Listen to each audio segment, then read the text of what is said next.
আসসালামু আলাইকুম। আমি আপনাদের জন্য আজকে ভারী মজাদার একটি নাস্তার রেসিপি নিয়ে আসছি। সেটা হলো চাইনিজ মাশরুম পাস্তা। এটা আমি আপনাদের এখন তৈরি করে দেখাবো। গাইস, আমরা প্রথমে দুটি আলু নিয়েছি। আলু দুটিকে ছিলে খোসা ছাড়িয়ে আলু দুটোকে ছোট ছোট টুকরো করে কেটে ধুয়ে নিয়েছি। এগুলো আমরা এখন সিদ্ধ করে নেব। চলেন আমরা সিদ্ধ করি। আলুগুলো আমি সিদ্ধ করে নিয়েছি। এখন আলুটা আমি গরম গরমে একটু ম্যাশ করে নিব। গরম ম্যাশ করলে আলুটা ম্যাশ করাটা ভালো হয়। এভাবে আমি ম্যাশ করে নেব। ভালো করে ম্যাশ করে নিতে হবে। এভাবে আমি সবগুলো আলু ম্যাশ করে নিচ্ছি। আমার আলুটা ম্যাশ করা শেষ। এখন এখানে আমি দিয়ে নিচ্ছি 1 বাটি কর্নফ্লাওয়ার,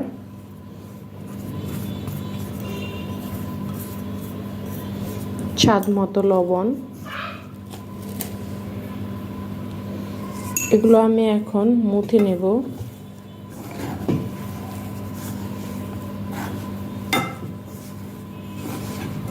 অল্প অল্প করে পানি দেবে। একবারে পানি দিলে নরম হয়ে যাবে, তাই আমি অল্প অল্প করে পানি দিয়ে নিচ্ছি।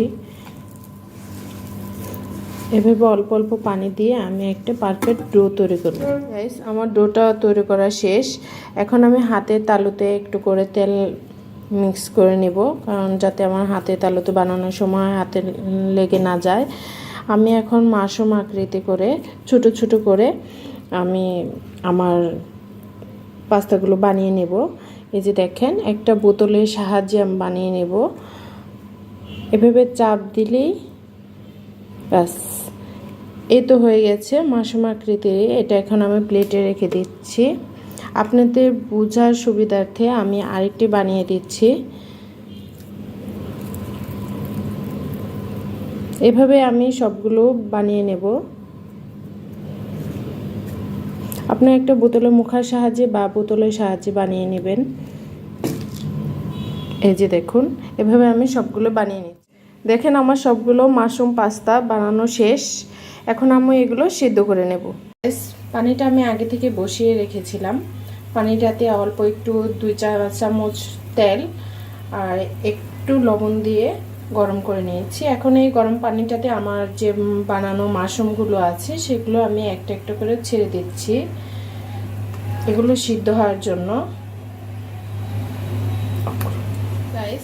এখন আমি এগুলোকে একটু নেড়ে চেড়ে দিচ্ছি। দেখেন, এগুলো সব মিষ্টির মতো ফুলে উঠেছে।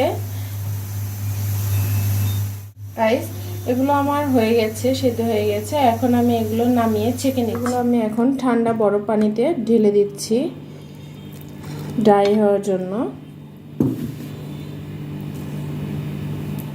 এখন আমি ঠান্ডা পানি থেকে ছেঁকে ঢেলে নিচ্ছি।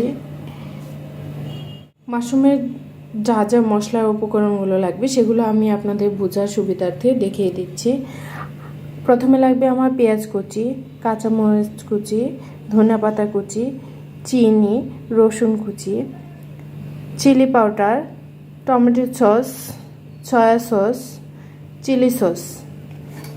গাইস, আমি মাশরুমের জন্য মশলাগুলো ভেজে নিচ্ছি। প্রথমত আমি প্যানে একটু সয়াবিন তেল দিয়ে নিয়েছি গরম হওয়ার জন্য। গরম হওয়ার পর আমার তেলটা একটু গরম হয়ে গেছে। এখন আমি এখানে পেঁয়াজ কুচি একে একে সবগুলো উপকরণ আমি দিয়ে নিচ্ছি। রসুন কুচি, কাঁচামরিচ কুচি, এগুলো একটু ব্রাউন কালারের মতো, মানে কাঁচা থাকবে না, হালকা একটু সিদ্ধ করে নিচ্ছি আমি। গাইস, আমার পেঁয়াজগুলো একটু ব্রাউন কালার হয়ে আসছে। এখন আমি এটাতে দিয়ে দিব হালকা একটু মরিচের গুঁড়ো। এটা আপনারা চাইলে স্কিপও করতে পারেন, দিতেও পারেন। সাথে দিয়ে দিচ্ছি ধনিয়া পাতা, অল্প একটু চিনি,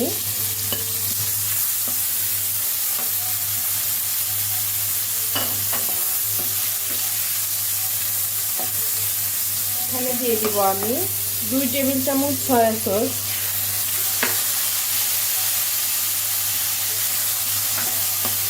দিয়ে দিচ্ছি টমেটো সস,